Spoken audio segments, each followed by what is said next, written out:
سوچئے، سال ہے 637 دنیا کے اہم ترین شہروں میں سے ایک یروشلم کے دروازوں پر مسلم فوجیں کھڑی ہیں۔ یہ کہانی جنگ اور رحم کے درمیان لکھی گئی ایک انوکھی داستان ہے۔ ایک شہر جو تقریباً فتح ہو چکا ہے، لیکن پھر اس کا رہنما ہتھیار ڈالنے کے لیے ایک عجیب شرط کیوں رکھتا ہے کہ وہ صرف اور صرف دشمن خلیفہ کے سامنے ذاتی طور پر ہتھیار ڈالے گا۔ یہ اس کہانی کا وہ مرکزی معمہ ہے جو یروشلم کے پیٹریارک سوفرونیس نے پیش کیا تھا۔ تو ہوا یہ کہ 4 مہینے کے لمبے محاصرے کے بعد شہر کے رہنما ہتھیار ڈالنے پر تو راضی ہو گئے، لیکن صرف ایک بہت ہی غیر معمولی شرط پر۔ سوال یہ تھا کہ آخر ایسی شرط کیوں رکھی گئی؟ اس مطالبے کو سمجھنے کے لیے یہ ضروری ہے کہ ہم پہلے اس شہر کی لمبی اور سچ کہوں تو خونی تاریخ کو سمجھیں، جیسا کہ ہمارے ماخذ میں بتایا گیا ہے۔ ہزاروں سال سے یروشلم کی ہر فتح کا مطلب صرف ایک ہی چیز تھی: تباہی۔ جب بھی کوئی نیا فاتح آتا، وہ اپنے پیچھے بربادی کی داستان چھوڑ جاتا، اور یہی وہ تاریخی حقیقت تھی جس نے شہر کے لوگوں کے دلوں میں خوف بٹھا رکھا تھا۔ تو چلیے اس تاریخ پر ایک نظر ڈالتے ہیں۔ تقریباً 1000 قبل مسیح میں حضرت داؤد اور سلیمان علیہما السلام نے اپنی سلطنت قائم کی اور پہلا معبد تعمیر کیا۔ لیکن پھر 586 قبل مسیح میں بابلیوں نے شہر فتح کیا، معبد گرا دیا اور یہودیوں کو یہاں سے نکال دیا۔ صدیاں گزریں۔ 70 عیسوی میں رومی سلطنت نے ایک یہودی بغاوت کو بری طرح کچلا اور دوسرا معبد بھی تباہ کر دیا۔ اور کچھ ہی عرصہ پہلے یعنی 614 عیسوی میں پارسیوں نے شہر پر قبضہ کر کے عیسائیوں کا قتل عام کیا اور ان کے گرجے جلا دیے۔ مطلب ہر بار نتیجہ ایک ہی تھا: مکمل بربادی۔ پیٹریارک سوفرونیس کے ذہن میں یہی خوف تھا۔ انہیں لگ رہا تھا کہ بس تاریخ ایک بار پھر خود کو دہرانے والی ہے۔ انہیں ڈر تھا کہ ایک اور فتح شہر کے لیے مکمل تباہی کا پیغام لائے گی۔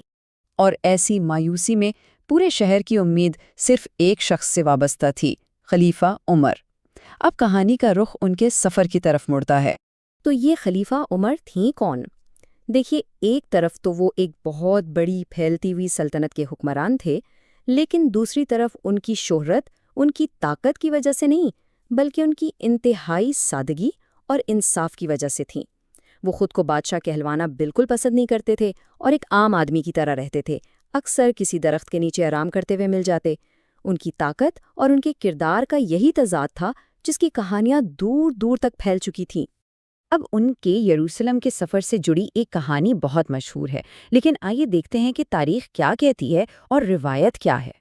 یہ ہے ایک اونٹ کی کہانی۔ مشہور قصہ ہے کہ خلیفہ عمر اور ان کے خادم نے یروشلم تک کا سفر ایک ہی اونٹ پر باری باری سواری کر کے طے کیا، اور جب وہ شہر پہنچے تو سواری کی باری خادم کی تھی۔ لیکن جو ہمارا سورس مٹیریل ہے وہ اس کہانی کو غیر مستند قرار دیتا ہے۔ وجہ یہ ہے کہ یہ قصہ قدیم اور مستند تاریخی کتابوں میں نہیں ملتا۔ خیر، جب خلیفہ یروشلم کے قریب پہنچے تو وہ تاریخی معاہدہ تیار کیا گیا جس نے شہر کی تقدیر ہمیشہ کے لیے بدل دی۔ اسے عہد عمر کے نام سے جانا جاتا ہے۔ اب اس معاہدے کو اتنا اہم کیا چیز بناتی ہے؟ اس کے لیے ماضی کی فتوحات کو دیکھنا ہوگا۔ پہلے جب بھی کوئی شہر فتح کرتا تھا تو کیا ہوتا تھا؟ قتل عام، مقدس مقامات کی تباہی، لوگوں کی جائیدادیں چھین لی جاتی تھیں اور انہیں زبردستی شہر سے نکال دیا جاتا تھا۔ لیکن اس کے بالکل برعکس عمر کی شرائط دیکھیں: جام کا مکمل تحفظ، گرجا گھروں کو کوئی نقصان نہ پہنچانے کی ضمانت، کسی کو بھی مذہب بدلنے پر مجبور نہ کرنا، اور ہر کسی کی جائیداد کے حقوق کا احترام۔ اس معاہدے کا ایک اہم حصہ کچھ یوں تھا: یہ امان اللہ کے بندے عمر کی طرف سے یروشلم کے لوگوں کے لیے ہے، ان کی جانوں کے لیے، ان کی جائیدادوں کے لیے، ان کے گرجا گھروں اور ان کی صلیبوں کے لیے۔ یہ الفاظ عیسائی آبادی کو دی گئی واضح ضمانتوں پر زور دیتے ہیں۔ اور پھر اس معاہدے میں ایک اور حیران کن بات تھی: ایک عدد 600 سال۔ پچھلے 600 سالوں سے رومی سلطنت نے یہودیوں پر ان کے اپنے مقدس ترین شہر یروشلم میں داخلے پر پابندی لگا رکھی تھی۔ سوچئے، عہد عمر نے یہ 600 سال پرانی پابندی ایک جھٹکے میں ختم کر دی۔ صدیوں بعد یہودیوں کو ایک بار پھر یروشلم آنے کی اجازت ملی۔ اس بات کی اس وقت یہودی عوام کے لیے کیا اہمیت ہوگی، اس کا اندازہ لگانا بھی مشکل ہے۔ معاہدے پر دستخط کے بعد شہر پرامن طریقے سے حوالے کر دیا گیا اور خلیفہ عمر شہر میں داخل ہوئے۔ یہاں ایک بہت زبردست واقعہ پیش آیا جو ان کے کردار اور معاہدے کی پاسداری کو ظاہر کرتا ہے۔ شہر میں داخل ہونے پر جب نماز کا وقت ہوا تو انہوں نے مرکزی چرچ میں نماز پڑھنے سے انکار کر دیا۔ کیوں؟ کیونکہ انہیں یہ خدشہ تھا کہ اگر انہوں نے وہاں نماز پڑھ لی تو کہیں ان کے بعد آنے والے مسلمان اسے ایک مثال بنا کر اس گرجا گھر کو مسجد میں نہ بدل دیں۔ اس کے بعد ان کا رخ ٹیمپل ماؤنٹ کی طرف ہوا، جسے اس وقت کوڑے دان بنا دیا گیا تھا۔ سب سے پہلے انہوں نے خود اپنے ہاتھوں سے وہاں سے کوڑا صاف کرنے میں مدد کی، پھر اپنے ساتھیوں سے مشورہ کیا کہ مسلمانوں کے لیے عبادت کی جگہ کہاں ہونی چاہیے، اور پھر وہیں پر مسجد اقصیٰ کی بنیاد رکھی گئی، جس نے اسلام میں اس مقام کی اہمیت کو ہمیشہ کے لیے مستحکم کر دیا۔ لیکن ہمارا سورس مٹیریل بتاتا ہے کہ یہ فتح صرف ایک فوجی کامیابی نہیں تھی، بلکہ یہ ایک پیشن گوئی کا پورا ہونا تھا۔ اور یہ بات ہمیں ایک بہت ہی چونکا دینے والے نقطے پر لے آتی ہے۔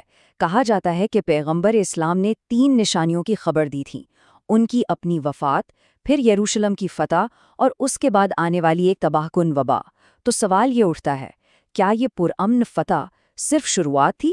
ایک ایسا سوال جو ان تاریخی واقعات کے آپس کے تعلق پر سوچنے پر مجبور کر دیتا ہے۔